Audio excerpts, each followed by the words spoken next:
আচ্ছা, এই এই যে গ্যাস ঢোকানোর আগে ভ্যাকুয়াম কেন আমাদের জন্য প্রয়োজন? আচ্ছা, ভ্যাকুয়ামটা কেন গুরুত্বপূর্ণ আমি একটু বলি, যেহেতু শিখতে চাচ্ছেন। হ্যাঁ। এর ভিতরে তো যখন আমরা কাটে দেই, পাইপ থাকে, পাইপের ভিতরে ফাঁকা থাকে না? হ্যাঁ হ্যাঁ হ্যাঁ এই যে ধরুন পাইপটা ফাঁকা, হ্যাঁ ফাঁকা না? হ্যাঁ হ্যাঁ ভিতরে তো জায়গা আছে, হ্যাঁ। তাহলে এর ভিতরে হাওয়া আছে, হ্যাঁ। ফাঁকা স্থানে হাওয়া থাকে, আমরা পড়ছি। হ্যাঁ তাহলে যখন যখন আমি কাটিয়ে ফেলছি, লিক হয়েছে, তখন হ্যাঁ। তো আমার সম্পূর্ণ ভিতরে হাওয়া আছে। হ্যাঁ হ্যাঁ, হাওয়া দিয়ে কি পরিপূর্ণ। হ্যাঁ, পরিপূর্ণ। তো পরিপূর্ণ জায়গায় যদি আমি আবার গ্যাস দিই, তাহলে পরিপূর্ণ গ্যাস ঢুকবে? আপনি না, কেন কি বলেন? তখন হাওয়া থাকবে। হাওয়া হাওয়া থাকা থাকবে। অবস্থায় গ্যাস ঢুকবে না বেশি। হ্যাঁ হ্যাঁ হ্যাঁ। যাও ঢুকবে, অ্যাকুরেট কাজ করবে না। কাজ করবে এর হচ্ছে না। বিষয়। আর একটা বিষয় হচ্ছে, ভ্যাকুয়ামটা এই জন্য করতে হয়, ভিতরে যত হাওয়া আছে বের করে। হাওয়াটা আউট করে দেয়। বায়ু শূন্য, মানে ভিতরে বায়ু শূন্য, অর্থাৎ যে -1 হ্যাঁ, হ্যাঁ। হচ্ছে -1, হ্যাঁ বায়ু শূন্য থাকে, বায়ু শূন্য থাকবে। আর ভিতরে যত যে এক ধরনের যদি হাওয়া থাকে, তাহলে কিন্তু ঘামে, হ্যাঁ ঘামে না? হ্যাঁ হ্যাঁ ঘামে। হাওয়া থাকলে, ঘামলে তো সমস্যা বুঝতেছি নি, হ্যাঁ। ঘামলে কিন্তু সমস্যা। এই জন্য আমাদের ভ্যাকুয়ামটা অনেকটাই গুরুত্বপূর্ণ। ভ্যাকুয়াম যদি আপনি না করেন, ওই ক্ষেত্রে 100% কুলিং পাবেন না। ও, 100% কুলিং পাবেন না, পাওয়া যাবে না। না, কুলিং 100% পাওয়া যাবে না। এই জন্য ভ্যাকুয়াম করতে হবে। ভ্যাকুয়ামটা জরুরি। আবার ভ্যাকুয়াম করলে অনেক উপকার আছে। হ্যাঁ যেমন হচ্ছে, ঠান্ডার জিনিস ভালো থাকবে, আপনার জিনিসে গন্ধ হবে না, হ্যাঁ কারণ ভিতরে হাওয়া নাই। হ্যাঁ। হাওয়ার কারণে এক ধরনের গ্যাস তৈরি হতে পারে। হ্যাঁ। আর ভ্যাকুয়াম করলে তো জিনিসটা ক্লিয়ার হলো, আপনার মূলত গ্যাস চার্জিং এ কোনো প্রবলেম হবে না। ও, ঠান্ডার দিক থেকে 100 থাকবে, এক কথায়। ও, আর ওই যে যেটা বললাম, ভিতরে হাওয়া থাকলে তো গ্যাস যাইতে হবে না। যাইতে যাবে না। আর সেক্ষেত্রে ভ্যাকুয়াম করা থাকলে গ্যাস টাইনে নেবে। হ্যাঁ, গ্যাস টাইনে তো এমনি নিবে, তারপরও জিনিসটা আরো টেকসই। এই যে এখন আমরা গ্যাস আমাদের সিল করা শেষ। এখন আমরা আলহামদুলিল্লাহ, এই যে একটু দিলাম, আমরা কিন্তু একটু দেব। এই যে এম্পিয়ারটার দিকে খেয়াল রাখবো। এখন কিন্তু এম্পিয়ারটা খুবই গুরুত্বপূর্ণ, মানে এখানে আইসিইউতে আছে। এখন আইসিইউতে থাকার মতো কত উঠতেছে নামতেছে এটা খেয়াল করতে হবে, গ্যাস উঠতেছে কিনা।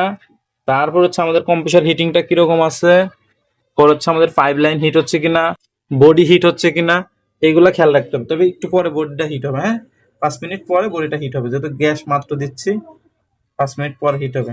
কম্প্রেসারে সাউন্ডই নাই। একদমই স্মুথ। তাহলে এখন আমরা গ্যাস চার্জিং এ চলে গেছি। যে এম্পিয়ারটা কিন্তু কমতেছে। কেন কমতেছে? এটা কমার কারণ হচ্ছে, এই যে আমি গ্যাসটা দিলাম, সম্পূর্ণ গ্যাসটা পাইপে চলে গেছে, পাইপে মানে কি সরে যাচ্ছে, সরে যাচ্ছে, সাকশন করে যাচ্ছে, সার্কুলেশন হয়ে যাচ্ছে। সার্কুলেশন হওয়ার কারণে এই যে এম্পিয়ারটা কমে যাচ্ছে। আবার যদি একটু দেই, হ্যাঁ, এম্পিয়ার বেড়ে যাবে, কিন্তু এটা একটু একটু দিতে হবে, বেশি পরিমাণে দেওয়া যাবে না, না। একবারে বেশি দেওয়া যাবে না। এটা হচ্ছে, এই দেখেন আপনার ক্যাপিলারিটা আছে, হ্যাঁ হ্যাঁ হ্যাঁ এই ক্যাপিলারিটা দিয়ে কিন্তু গ্যাসটা যাচ্ছে। হ্যাঁ। এখন আপনার বুঝতে হবে, আপনি ভাত গালে নেছেন, আপনি চা বায়া গিলে খাইতে হবে, তো তারপর তার গাল নেবেন। তো ওর তো এই সেম সিস্টেম, গ্যাসটা এই পাইপ দিয়ে যায়, এখান দিয়ে পার হইতে হবে কিছু পরিমাণ, আর কিছু পরিমাণ দিতে হবে। আমি যদি একবারে দিই, তাহলে তো এটাতে পার হতে পারবে না, না। এখানে স্টক করবে। স্টক করলেই হবে চকিং। ওই চকিং হলে গ্যাস ঢুকবে। আর এসির ভাষা হচ্ছে চকিং, আর বাংলা ভাষা হলো স্টক, স্টক। ডাক্তারি ভাষা নাকি স্টক বা ব্লক। ব্লক, ব্লক পরে যা, ব্লক তো পরে চকিং, হ্যাঁ চকিং এ গেল। এর জন্য এই যে বিষয়গুলা, ভ্যাকুয়াম, গ্যাস চার্জিং, সম্পূর্ণ কিন্তু একটা প্রসেসিং আমি দেখাচ্ছি। এত ভাঙে চুরে কেউ বলবে না। অনেক ভিডিও হয়তো দেখছেন, কিন্তু এইভাবে কেউ বলবে না। আপনি যে মোটামুটি আমার সাথে 4-5 দিন আছেন, কাজ কাম শিখতেছেন। জি জি জি, অবশ্যই অবশ্যই। প্রশ্ন করবেন, সমস্যা প্রশ্ন করবেন, কমেন্ট করবেন, তাহলে আমি আসলে বিস্তারিত বলতে পারবো। আসলে দেখা যাচ্ছে আমরা কাজ শিখে আছি, কোন বিষয়টাতে আপনার প্রবলেম হচ্ছে, কি হচ্ছে, আমরা কিন্তু বুঝতে পারবো না সহজে। আপনি যখন কমেন্ট করবেন তখনই বুঝতে পারবেন। তুই যখন মনে করেন যে জিনিসটা প্রশ্ন করলি, যে ভাই এটা নেই মানে কি, তখন কিন্তু বললে সহজ হয় বা বুঝতে সহজ। এই যে বিষয়গুলো, এখন আমি যে গ্যাসটা দিচ্ছি, এম্পিয়ার কিন্তু বাড়তেছে। জি জি, এম্পিয়ার বাড়তেছে না? হ্যাঁ। এখন আমার এটা ব্লক আছে, এটা কিভাবে বুঝবো? এইটা একটা বিষয় আছে না? হ্যাঁ হ্যাঁ। আচ্ছা, প্রশ্ন করলে আর ভালো লাগবে। আচ্ছা, এই জিনিসটা ব্লক আছে, এটা বোঝার উপায়টা কি? এটা বোঝার উপায় হচ্ছে, আমি যে গ্যাসটা দিচ্ছি, হ্যাঁ, এক হচ্ছে গ্যাস খালি নিবেই, হ্যাঁ হ্যাঁ, আর এম্পিয়ারটা খালি কমবেই। কমবে। ও, বাড়াবার দিয়ে কমবে। প্রথমে বেড়ে যাবে, গ্যাস দেওয়ার সাথে সাথে বাড়বে, হ্যাঁ। পরে আর এম্পিয়ার বাড়বে না, কিন্তু এই যে সাইড গরম হবে না, সাইডে হিট একটু আসবে গরম, না।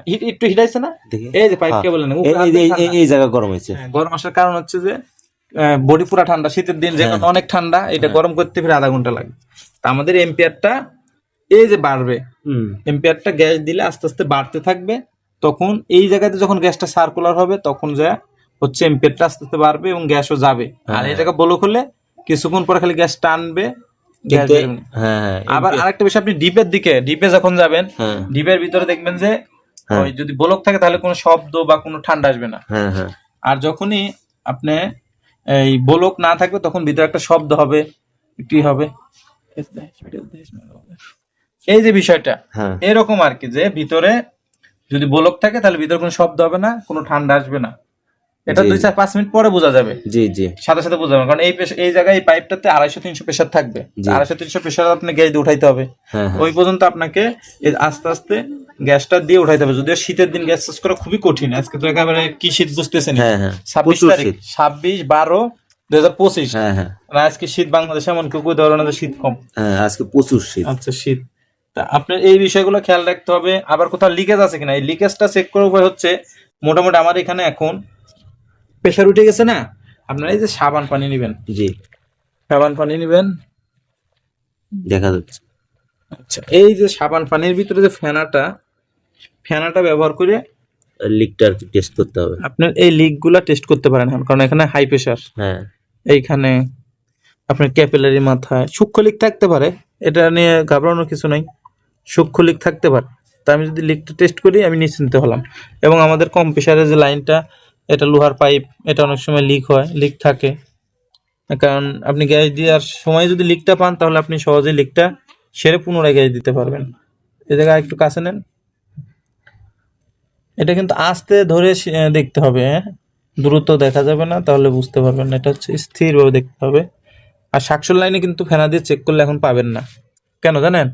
এখানে তো প্রেসার নাই, লো প্রেসার, এখানে মাইনাস, আরো টানতেছে। হ্যাঁ টানতেছে, এই কারণে এখানে ফেনা দেওয়াটাও ঠিক হবে না। হুম।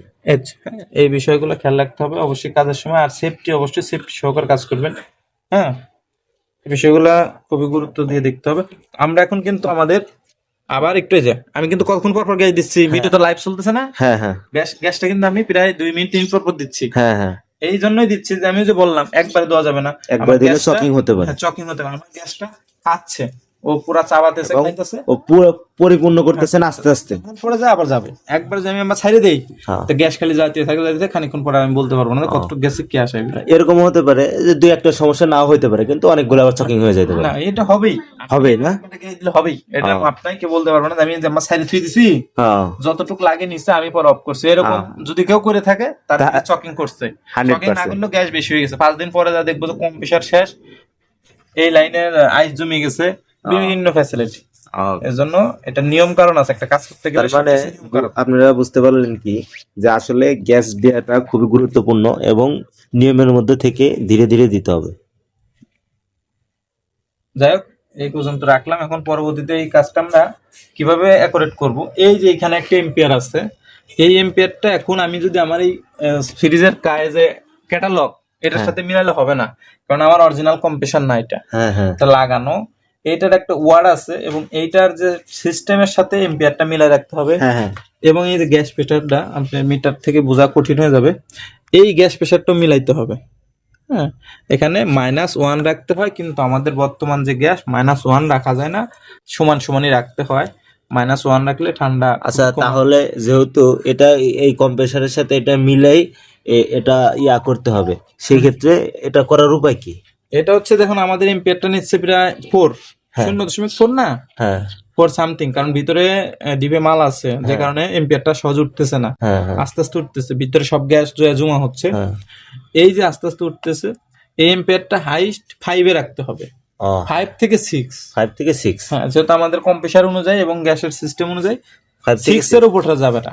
এক কথা 5.80-83 এরকম, মানে 0.583 এরকম আর কি। এক কথা এই যে এখানে যদি দেখাই, এখানে হচ্ছে নিয়ম আছে তো এম্পিয়ার মিটার, এখানে 3 দেখাচ্ছে, হ্যাঁ 3, এখানে 5 রাখতে হবে, 5 এক কথা 5। জি। আবার এখানে হচ্ছে আর একটা বিষয়, যদি আমার কম প্রেসারের কারেন্ট কম খায়, ওই ক্ষেত্রে তো এম্পিয়ার কম নিবে। হ্যাঁ তখন আমি এম্পিয়ার মিলাইতে যা, যদি আবার আমি গ্যাস বেশি দিই তাহলে আবার সমস্যা। তাহলে সমস্যা। এর জন্য মাপ কাজ বুঝতে হবে, আগে কাজটা বুঝতে হবে, তারপরে করতে হবে। আমার হিটিংটা দেখতে দেখা গেছে একটা কম্প্রেসরে 0.5 লাগতেছে, আরেকটা 0.4 হয়ে ওর যাচ্ছে, এইটা কম তো যাচ্ছে, 1 এম্পিয়ারও যাচ্ছে। এই যে হিটিংটা দেখতে হবে, আমার বডির হিটিংটা কি পর্যায়ে আছে, সবকিছু বিবেচনা করে আর কি এটা এর হিটিংটা দেখাইতে হবে, বডি হিট কিরকম এম্পিয়ার সাথে মিলে সব। আচ্ছা, এই লাইনগুলাই কি হিট আসবে? এই লাইনটাতে হিট থাকবে, এটা হচ্ছে ডিসচার্জ লাইন। ও ডিসচার্জ লাইন, আউটলাইন আর কি। হ্যাঁ ডিসচার্জ লাইন, এটা হচ্ছে গ্যাস বের হচ্ছে, ও ঠিক আছে। গ্যাস বের হচ্ছে, এইটা দিয়ে হচ্ছে পুরা সিস্টেম ঘুরে হ্যাঁ। গ্যাস চলে আসতেছে। ও বুঝতে পারছি। হ্যাঁ, এই দেখেন স্টেনারটা হাত দেন তার কি মানে- ঠান্ডা। তার মানে এই যে আপনার এই যে ছোট্ট যে Capillary, ক্যাপিলারি, হ্যাঁ। তার মানে এটা মানে কি পুরো লাইনের সিস্টেমের মধ্যে মানে কিছু একটা অংশ আর কি বাইরে কিছু অংশ এইটুক বাইরে রাখা হয়েছে এখানে যে কাজ করার জন্য, কাজ করার জন্য, বা যে ফিল্টারিংটা ফিল্টার ব্লক হয়ে গেলে পরিবর্তনের জন্য। বুঝতে পারছি। কিন্তু এটা পুরোপূর্ণ আর কি সার্কেলের মধ্যে আছে। হ্যাঁ হ্যাঁ পুরো সিস্টেমের মধ্যে আছে। এবং এই ক্যাপিলারি সিস্টেমটা আর এসি সিস্টেমে হ্যাঁ। রেফ্রিজারেশন সিস্টেম যা আছে, এসি, চিলার, ফ্রিজ আর যা এটা আছে, মাস্ট থাকবে। এটা থাকতেই হবে। ক্যাপিলারি ছাড়া কিছু ঠান্ডা করতে পারবে না। ক্যাপিলারি না থাকলেও এক্সপানশন ভালভ আছে, নাহলে অন্য সিস্টেম আছে, কিন্তু সিস্টেম এই জায়গায় কি উচ্চ চাপকে নিম্ন চাপে পরিণত করাকে রেফ্রিজারেশন সিস্টেমে বলা হয়। হ্যাঁ। এটা বইয়ের ভাষা আরো সুন্দর করে বলা আছে। এই জায়গায় কিন্তু আমার 250-300 প্রেসার, কিন্তু এই জায়গা থেকে ডাউন হচ্ছে। -1 তার মানে এটার নাম কি? স্টেনার বা ফিল্টার ডায়ার। তার মানে এই ক্যাপিলারিটার এটা এটার কাজ হচ্ছে ময়লা সেকা। এর ভিতরে যে এই যে গ্যাসটা আসতেছে, এই যে কন্ডেন্সার লোহা, যদি কোনো এমন ময়লা থাকে যেটা আমার এই ক্যাপিলারিতে ব্লক করতে পারে, সেই ময়লাটা আটকায় দেয়। আটকে দেবে। এই যে এখানে আটকে থাকবে, এই দেখেন আপনাদের, এটা তো কাইটে দেখাইছি আমি, এই দেখেন। হ্যাঁ হ্যাঁ হ্যাঁ, এই যে এখান থেকে বোঝা যাচ্ছে। আপনারা এই দেখেন ভিতরে জালের মতো আছে আর কি, জালি আছে। জালি আছে। আর এটা শুধু ছ্যাকার কাজই করতেছে না, আরেকটা কাজও করতেছে, যে লো প্রেসার। না, এটা লো প্রেসার, এটা জাস্ট সেকার কাজ। এখন তো এটা কাজ সেকা, এটা সেকতেছে শুধু। কিন্তু এই লাইনটা এসে লো প্রেসার হচ্ছে। হ্যাঁ এটা লো প্রেসার হচ্ছে। আচ্ছা যাই হোক, আজকের ভিডিওটা এই পর্যন্তই। এইভাবে আমরা আস্তে আস্তে গ্যাস দিয়ে পরিপূর্ণ করব। ভিডিওটা অনেক বড় হয়ে গেছে, অনেক প্রশ্ন ছিল, অনেক উত্তর ছিল। তারপর যদি কারো কোনো প্রশ্ন থাকে আপনারা সরাসরি আমাকে কমেন্ট করবেন বা সরাসরি কল করতে পারেন যে কোনো বিষয়ে জানতে। তা ভিডিওটা ভালো লাগলে অবশ্যই শেয়ার করবেন, লাইক করবেন আর কমেন্ট করবেন, আপনার মতামত জানাবেন। যদি ভুল দুটি হয় অবশ্যই বলবেন যে ভাই আপনি তো এটা ভুল বলছেন বা এটা কাজ শেষ নাই। যাক, ভালো লাগলে লাইক কমেন্ট শেয়ারের সাথে থাকবেন।